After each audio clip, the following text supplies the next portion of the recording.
Ito ang view dito sa rooftop ng La Verte Residences. Diyan ang Makati.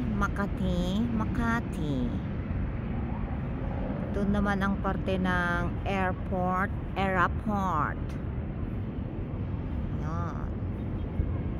Diyos ko, tignan natin dito sa baba. Ang daming sasakyan. Yun.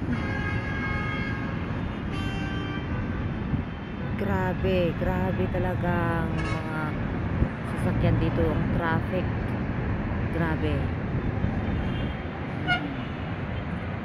Yan. Tapos may ano doon, parang tanda. Oh, look. Dito banda, doon banda may may storm yata doon, thunderstorm. Kasi may nakita kong dito pala daw sila yung sa pag New Year. Ano ba yun yung New Year pag yung fireworks dito sila nakaantabay lang yung mga residente dito. Aeroplano doon. Ano ba dito banda? Sa Manila Bay ba to? Yan, pero hindi na makita yung doon. Doon banda yung Manila Bay. Anything in here? Ay, hindi. Wala masyado dyan sasakyan.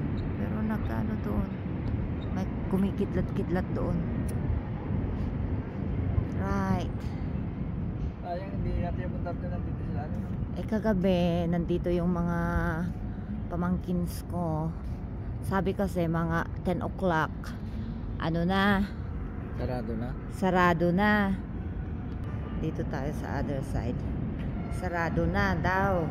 Kaya hindi namin trinay na pumunta dito. Pero sabi ng host ng Airbnb, sabi niya, ay dapat sana umakyat pa rin kayo kasi sometimes they close at 12 o'clock. So this is the other side of the roof deck. Ay, basa yun. Mas maliwanag dito banda. It's because maybe yung merong doon sa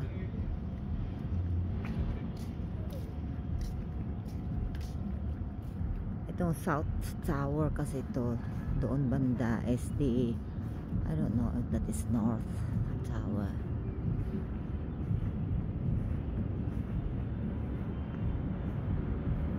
Yan din yung rooftop nila.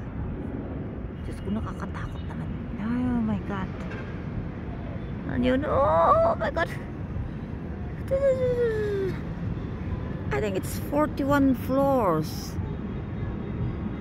Goodness me, parang nakakalula dito.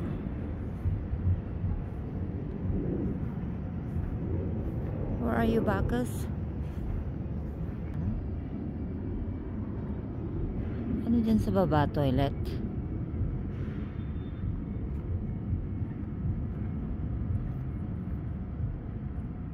Dito yata banda ng kasi Mandaluyong. Dito banda dito, Mandaluyong. Doon banda Mandaluyong, Antipolo, whatever, Marikina. Yan. Oh my God. Diyos ko. Diyan. Diyan view ng gabi. Oh my goodness me. Yung yan na itim na daanan ng train yan.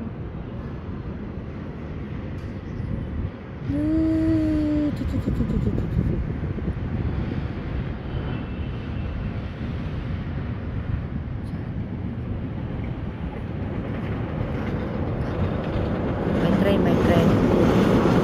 Yun, train.